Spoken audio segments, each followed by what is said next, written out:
అంజనీసుతుని చిరంజీవిని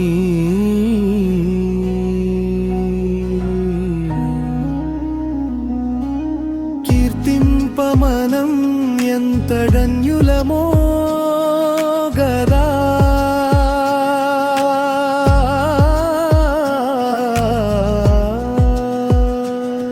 సంపూర్ణ హనుమత్ దివ్య చరితామృతం. ఓం శ్రీ గణేశాయ నమః. శ్రీమాత్రే నమః. శివాయ గురవే నమః. శ్రీకృష్ణ పరబ్రహ్మణే నమః. శ్రీరామాయ నమః. శ్రీ గురుభ్యో నమః. మనోజవం మారుతతుల్య వేగం జితేంద్రియం బుద్ధిమతాం వరిష్టం వాతాత్మజం వానరయూధముఖ్యం రఘుపతి ప్రియభక్తం వాతజాతం నమామి. మోహనవాణి ఛానల్ ద్వారా సంపూర్ణ హనుమత్ చరిత్రం వింటూ ఉన్నటువంటి భక్తామ తల్లులకు తండ్రులకు ముందుగా నా యొక్క సాధువాదములు. ఈ సంపూర్ణ హనుమత్ చరిత్రని ముఖ్యంగా తిమ్మనార్యుడు అను మహాకవి రచించినటువంటి సమీర కుమార విజయము అనేటువంటి ప్రబంధం ఆధారంగా చేసుకుంటున్నాను. అలాగే పరాశర సంహితలో, శ్రీమద్ రామాయణంలో వాల్మీకుల వారు చెప్పినవి మరికొన్ని విషయాలను కూడా జోడించుకొని ఈ సంపూర్ణమైనటువంటి హనుమత్ చరిత్రని చెప్పడానికి సాహసం చేస్తున్నాను. ఈ సాహస కార్యానికి నా ఆరాధ్య దైవం శ్రీరామచంద్రుడి యొక్క కృపని ఆశిస్తూ ఉన్నాను. భగవద్బంధువులందరూ కూడా ఆదరించి రామభక్తుడైనటువంటి హనుమంతుడి యొక్క దివ్య అనుగ్రహానికి పాత్రులు కమ్మని కూడా నేను వేడుకుంటూ ఉన్నాను. సమీరము అంటే వాయువు అని, సమీర కుమార విజయము అనే పేరుతోటి అద్భుతమైన ఒక ప్రబంధాన్ని రచించారు తిమ్మనార్యులు. దాన్ని మనం ఆధారంగా చేసుకుంటున్నాం. ఇక ఈ గ్రంథం ప్రధానంగా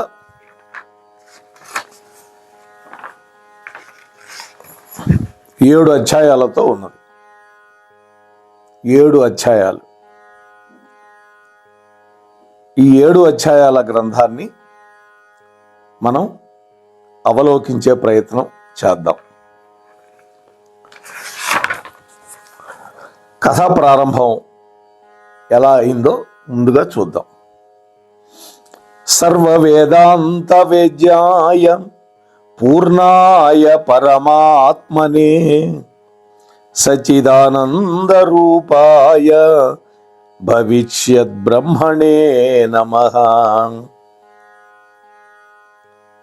అఖిల భూతముల పట్ల దయగలిగినటువంటి వాడు, సకల సద్గుణ వరిష్ఠుడు, ఆత్మనిష్ఠుడు అయినటువంటి వశిష్ఠుల వారు అమృతంతో సమానంగా ఆనతిచ్చినటువంటి రామాయణ గాథలోని మారుతాత్మజుడైనటువంటి హనుమ యొక్క మహిమలు కొన్ని విని అహల్యానందుడైనటువంటి శతానంద మహర్షి ఆనందంతో ఈ విధంగా మాట్లాడుతూ ఉన్నాడు. అహల్యకి గౌతముడికి పుట్టినటువంటి వాడు శతానందుడు, జనక మహారాజుకి పురోహితుడిన.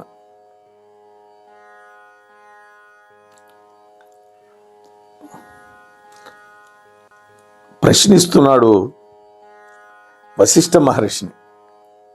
ఇక్ష్వాకు వంశానికి కులగురువు వశిష్ఠుడు. ఎప్పటి నుంచో ఉన్నాడు ఆయన, మనువు దగ్గర నుంచి.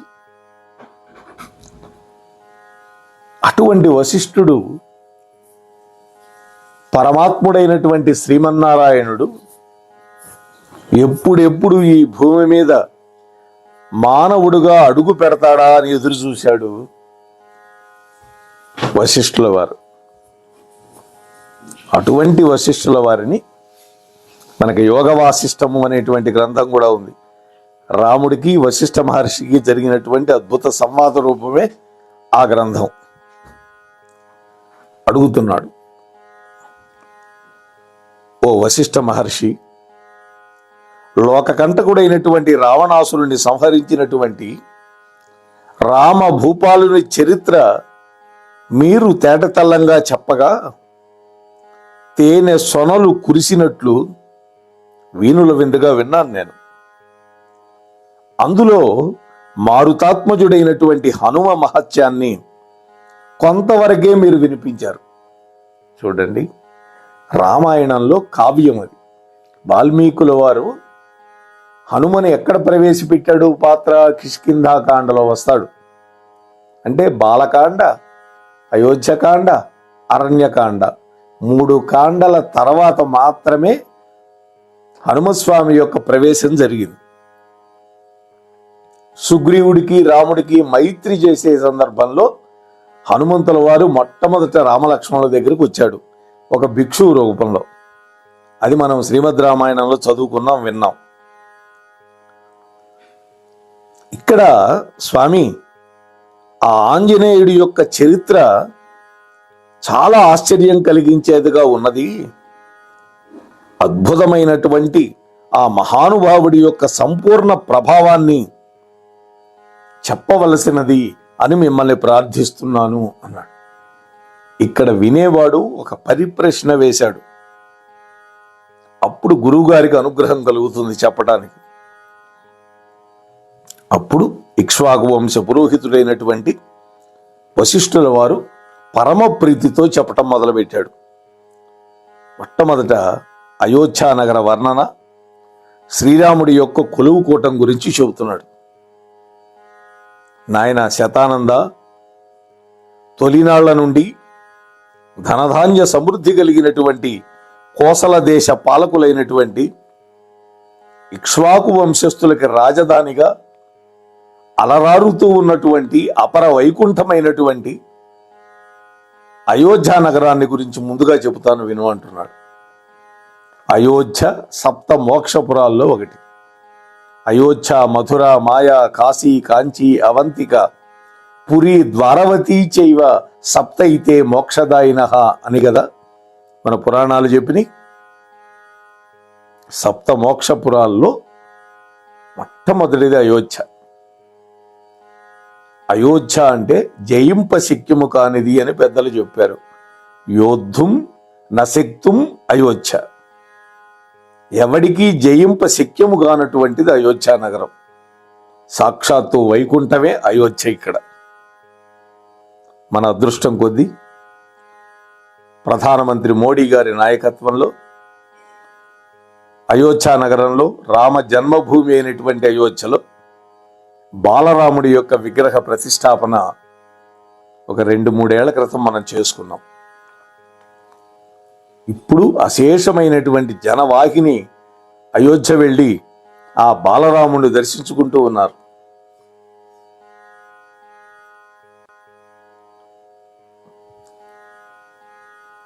ఓ శతానంద మహర్షి, ఆ అయోధ్య నగరంలో మేడలు మంచి ముత్యాలతో అలంకరింపబడి ఉంటాయి. పగలే వెన్నెల అన్నట్లుగా ఇంద్రనీలమణుల యొక్క ప్రభావాలతోటి, ప్రభలతోటి, ప్రభ అంటే కాంతి, పట్టపగలే చీకట్లుగాను కనిపిస్తాయి. పగలే చీకట్లుగా తోస్తూ ఉంది ఇంద్రనీలమణుల యొక్క కాంతి వల్ల. అలాగే శోణమణి కాంతులతోటి, సంధ్యారాగ స్త్రీలతోటి వింత గొలుపుతూ ఉంటుంది అయోధ్య నగరం. నిరంతరము నాట్యాభ్యాసం చేస్తున్నటువంటి నటీనటుల యొక్క కాలి గజ్జల మువ్వల సవ్వడితోటి, మృదంగ ధ్వానాలతోటి నిత్య కళ్యాణం పచ్చ తోరణంలా కళకళలాడుతూ సౌభాగ్యంతో ధనధాన్య సమృద్ధిగా అలరారుతూ ఉంటుంది అయోధ్య నగరం. ఆ నగరంలో విశాలమైన రాజవీధులు ఉన్నాయి. 4 వైపులా పుండరీక శోభితమైనటువంటి సరస్సులు ఎన్నో ఉన్నాయి. పుండరీకములు అంటే కమలములు. ఆ కమలాలతోటి అలరారుతూ ఉన్నటువంటి అద్భుతమైనటువంటి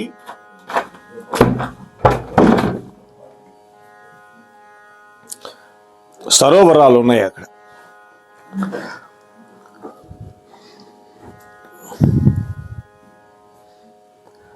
అలాగే అక్కడ ప్రజలందరూ కూడా కర్తవ్యనిష్ఠులే.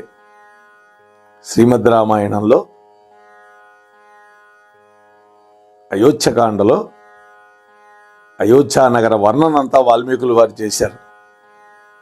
దానిని ఈ కవి గారు పట్టుకున్నారు, తిమ్మనార్యుడు. దానిని తమ యొక్క ఈ సమీర విజయ కావ్యంలో, ప్రబంధం కావ్యం అనే కంటే అందులో కొన్ని నిక్షేపించారు.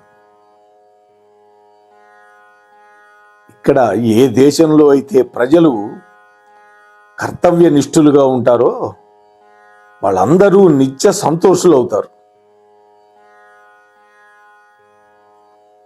వాళ్ళందరూ భోగము మోక్షము రెండు కూడా వాళ్ళకి బాగా తెలుసు అంటున్నారు. ఎలా భోగాలు అనుభవించాలో, మోక్ష సాధన ఎలా చేయాలో, ఈ 2 విషయాలు వాళ్ళ కరతల అమలకం అన్నారు. కరతల ఆమలకము, అరచేతిలో ఉన్న ఉసిరిపండు ఎంత స్పష్టంగా మనం చూడగలుగుతామో అంత స్పష్టంగా వాళ్ళకి అవగాహన ఉంది అనేటువంటి ఉద్దేశంతో ఆ ఉపమానాన్ని వేశారు కవి గారు. భోగం మోక్షం, వాస్తవానికి ఈ 2 పరస్పర వైరుధ్యం ఉన్నవి. భోగ లాలసత్వం ఉన్నవాడు మోక్షాసక్తి ఉండదు, మోక్షాసక్తి ఉన్నవాడికి భోగ లాలసత్వం ఉండదు. కానీ అక్కడ భోగాలు అనుభవిస్తారు, కానీ శరీర భ్రాంతి లేకుండా వాళ్ళు భోగాలు అనుభవిస్తారు. ఈ శరీరాన్ని పోషించాలి కాబట్టి, ఎందుకని శరీరమాజ్యం ఖలు ధర్మ సాధనం అని కదా పెద్దలు చెప్పింది. అది పాటిస్తూ మోక్ష సాధన కోసం ప్రయత్నం చేస్తారు. ఆ నగరం జయలక్ష్మికి కాపురం లాంటిది. అటువంటి అయోధ్యాపురం, ఆ పురాన్ని రాజధానిగా చేసుకొని సకల జన మనోభిరాముడైనటువంటి శ్రీరామచంద్రుడు పరిపాలన చేస్తూ ఉన్నాడు. అంటే రావణాసుర సంహారం తర్వాత అయోధ్యకు వచ్చి పట్టాభిషిక్తుడు అయిన తర్వాత జరుగుతున్నటువంటి కథ. ఆ పరబ్రహ్మ స్వరూపుడైనటువంటి రామచంద్రుడి పాలనలో ప్రజలకి రోగ భయం గాని, శత్రు భయం గాని లేవు. ఆకలి దప్పిక అసలే లేవు. అరిషడ్వర్గాల అదుపులో ఉంటాయి ఆ ప్రజలందరికీ. అంటే కామ క్రోధ లోభ మోహ మత మాత్సర్యాలు అనేటువంటి అంతఃశత్రువులు అదుపులో ఉంటాయి ఆ ప్రజలకి. యథా రాజా తథా ప్రజ కదా. ఈ విధంగా ప్రజారక్షణే కర్తవ్యంగా భావిస్తూ శ్రీరామచంద్ర ప్రభు ఒకనాడు వేకువజామున వందిమాగధుల యొక్క స్తుతులతో మేల్కొన్నాడు. ఆ రోజుల్లో ఒక ఆచారం, ఒక సంప్రదాయం ఉన్నది. తెల్లవారుజామున బ్రాహ్మీ ముహూర్త కాలంలో వందిమాగధులు వచ్చి ఆ ప్రభువుని కీర్తిస్తారు. అప్పుడు ప్రభువు మేల్కొంటాడు. అలా మేల్కొన్నటువంటి రామచంద్ర ప్రభువు కాలోచితమైనటువంటి కృత్యాలను నిర్వర్తించుకున్నాడు. అంటే స్నానము, సంధ్యావందనము, దేవతార్చన ఇవన్నీ పూర్తి చేసుకొని ఆ తరువాత రత్నభూషణాదులందరూ అలంకరించుకున్నాడు. చక్కటి పట్టు పీతాంబరాన్ని ధరించాడు. ఆ తరువాత తన అర్ధాంగలక్ష్మి అయినటువంటి జానకీదేవి, తన అనుంగు శిష్యుడు, దూత అన్నీ అయినటువంటి ఆంజనేయుడు, అమ్మవారు ఎడంవైపు, ఆంజనేయ స్వామి కుడివైపు అనుసరిస్తూ ఉండగా నవరత్న ఖచ్చితమైనటువంటి ప్రభామండితమైనటువంటి కొలువు కూటానికి వచ్చాడు.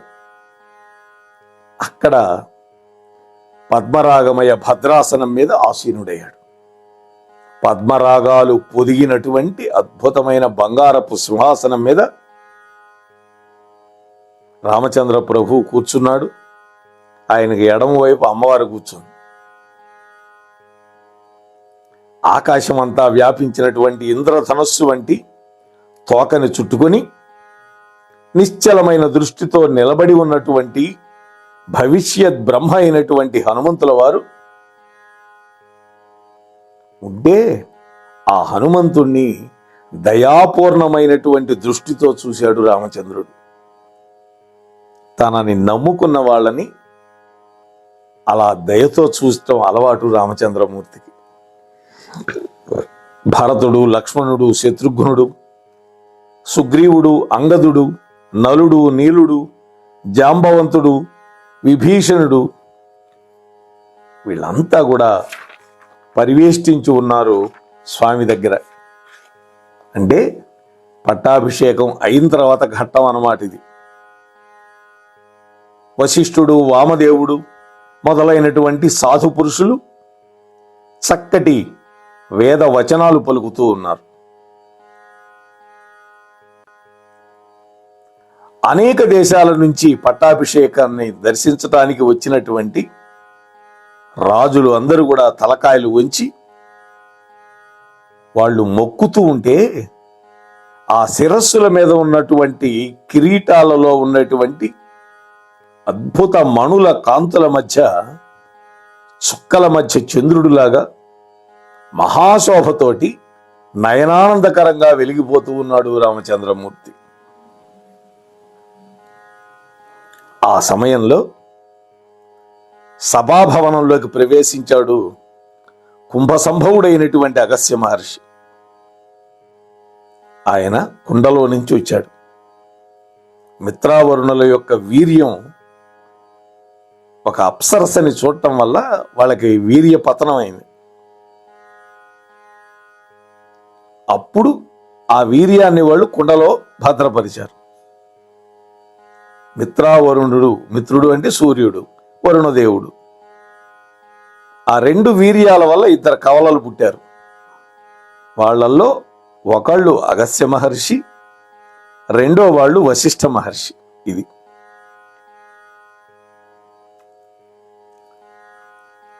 నాయన శతానంద, వింటున్నావా? అగస్త్య మహర్షి అంటే ఎవరు అనుకుంటున్నావు? ఆయన యొక్క ప్రభావం కొద్దిగా చెబుతున్న విను.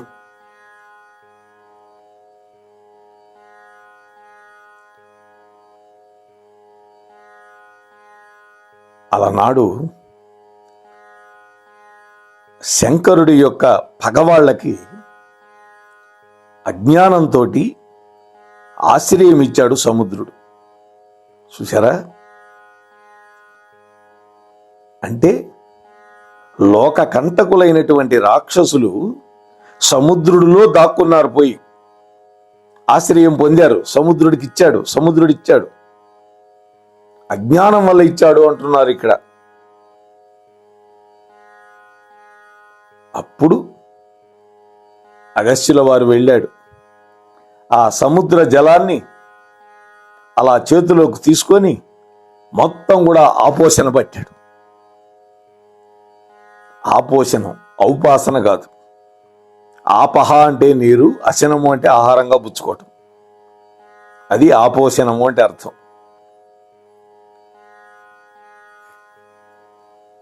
అంటే బ్రహ్మర్షి, దేవర్షి సంఘాలలో మహాత్ముడైనటువంటి వాడు వశిష్ఠుడు. ఒకే ఒక గుక్కలో సముద్రాన్ని పానం చేశాడు. చూసారా?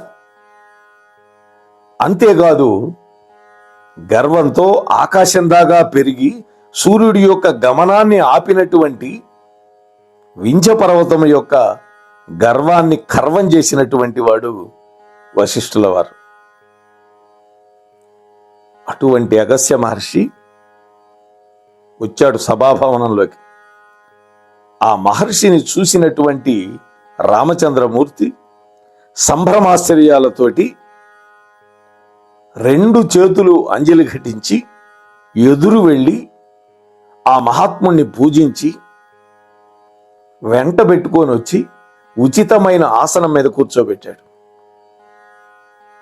చూశారా, సాక్షాత్తు పరబ్రహ్మమే అయినప్పటికీ తాను మానవుడిగా వచ్చాడు కాబట్టి మానవుడు ఏ విధంగా ప్రవర్తించాలో ఆ విధంగా ప్రవర్తించి మనందరికీ ఆదర్శంగా ఉన్నాడు రాముడు.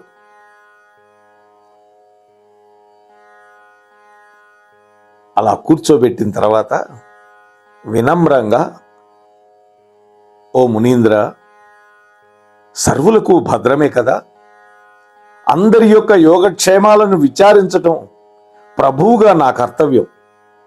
అందున ఋషి సంఘాల యొక్క భద్రత విషయం నాకు చాలా ముఖ్యం అన్నాడు. వనవాస కాలంలో కూడా ఋషులకిచ్చినటువంటి మాట మేరకి అనేక మంది రాక్షసులను వధించి వాళ్ళందరికీ నిష్కంటకం చేశాడు ఆ దండకారణ్యాన్ని. ఈ మాటలు విని వశిష్ఠుల వారికి మహద కలిగింది. ఎందుకని? తన యొక్క శిక్షణలో రాముడు ఎలా ప్రవర్తిస్తున్నాడు అని ఆయనకి ఆనందం. వచ్చినటువంటి అగస్త్యుల వారికి కూడా రాముడి యొక్క వినయ విధేయత, మధురంగా మాట్లాడటం ఆనందం కలిగించింది. అప్పుడు అగస్త్యుడు అన్నాడు, నాయన రామభద్ర, రఘుకులానికి నీవు రత్నదీపాన్ని, దుష్ట శిక్షణ, శిష్ట రక్షణ నీ కర్తవ్య పరిపాలన. అటువంటి నీ కర్తవ్య పరిపాలనలో నీ యొక్క బాణాలు మరింత పదులెక్కుతూ ఉంటే ఇక మా క్షేమానికి కొరతే ఉంటుంది నాయన.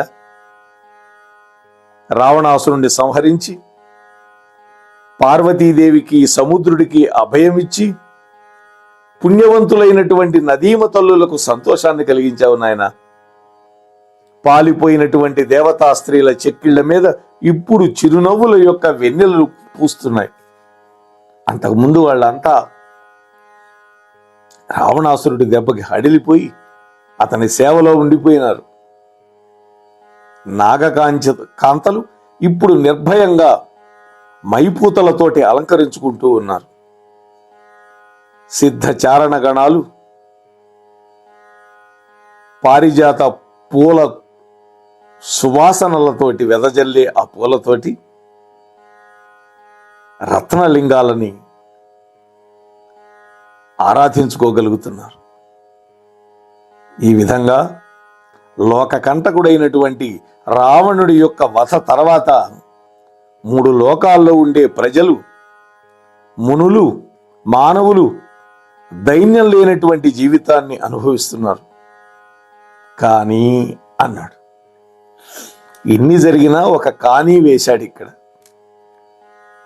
వెంటనే రాముడు కలిగించుకొని, మహర్షి ఆజ్ఞాపించండి, ఎప్పుడు లోకక్షేమాన్ని కోరేటటువంటి మీ వంటి వారి ఆజ్ఞ పాలనే కదా నాకు కర్తవ్యం అంటూ రాముడు ఉత్సాహవచనాలు పలికాడు. అంటే చెప్పండి అంటున్నాడు. అప్పుడు రాముడి యొక్క ఉత్సాహాన్ని గమనించినటువంటి అగస్త్య భగవానుడు ఈ విధంగా మాట్లాడుతున్నాడు. అగస్త్యో భగవాన్ ఋషి అని మనకి యుద్ధకాండలో నాకు గుర్తుంటే 100 చిల్లర సర్గ, అందులోనే ఆదిత్య హృదయ స్తోత్రాన్ని బోధించాడు రాముడికి యుద్ధరంగంలో.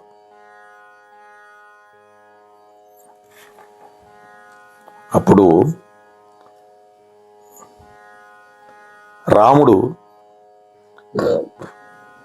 ఈ విధంగా మర్యాదపూర్వకంగా అడగగానే అగస్త్యుల వారు రామచంద్ర ప్రభువుకి శతకంధర వృత్తాంతాన్ని చెప్పాడు. శతకంధరుడు దశకంఠుడిని వధించాడు రాముడు. ఇప్పుడు శతకంధరుడి యొక్క వృత్తాంతం చెబుతున్నాడు. అంటే 100 తలకాయలు కలిగిన వాడు వీడు. మరి ఆ 100 తలకాయల వాడు ఏమిటో, వాడి కథ ఏంటో, వాడి కమామిషి ఏంటో మీకందరికీ తెలియాలి అంటే మరొక్క 23:30 గంటలు మీరు వేచి ఉండక తప్పదు భక్తులారా. అప్పటి వరకు ఈ ఛానల్కి ఎవరైనా ఇంకా సబ్స్క్రైబ్ చేయకపోతే వెంటనే సబ్స్క్రైబ్ చేయండి. మీతో పాటు కనీసం 4-5 చేత సబ్స్క్రైబ్ చేయించండి. ఈ అంశం గనక నచ్చితే ఒక లైక్ ఇచ్చి మీ కామెంట్ పెట్టండి. కనీసం మీ వంతు కర్తవ్యంగా ఒక్క 10 మందికైనా సరే మీరు షేర్ చేయండి. ఎక్కువ మందికి చేరేటట్టుగా ప్రయత్నం చేయండి. అప్పుడు ఛానల్ నిర్వహిస్తూ ఎంతో ప్రయాసకి గురవుతున్నా కూడా అవన్నీ ఓర్చుకొని మన కోసం చేస్తున్నటువంటి అక్కునూరి సీతారామ్మోహన్ రావు గారికి తప్పకుండా ఆనందం కలుగుతుంది. ఈ సంపూర్ణ హనుమత్ చరిత్రను వింటున్న మీకు, చెబుతున్న నాకు, ప్రసారం చేస్తున్నటువంటి అక్కునూరి వారికి ఆ రామభక్త హనుమాన్ అద్భుతమైనటువంటి కరుణా కటాక్షాలు మన మీద ప్రసరింపజేయుగాక అని ప్రార్థన చేస్తూ ముగిస్తూ ఉన్నాను. స్వస్తి సర్వేషాం. సంపూర్ణ హనుమత్ దివ్య చరితామృతం వినండి, వినిపించండి, వింటూనే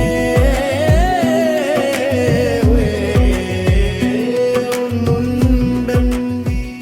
మన మోహనవాణి కార్యక్రమాలు మీకు నచ్చినట్లయితే వెంటనే ఒక లైక్ చేయండి, అలాగే కామెంట్ చేయండి, ఎక్కువ మందికి షేర్ చేయండి. సబ్స్క్రైబ్ చేసుకోకపోతే వెంటనే మన ఛానల్కి ఇప్పుడే సబ్స్క్రైబ్ చేసుకోండి. ధన్యవాదాలు.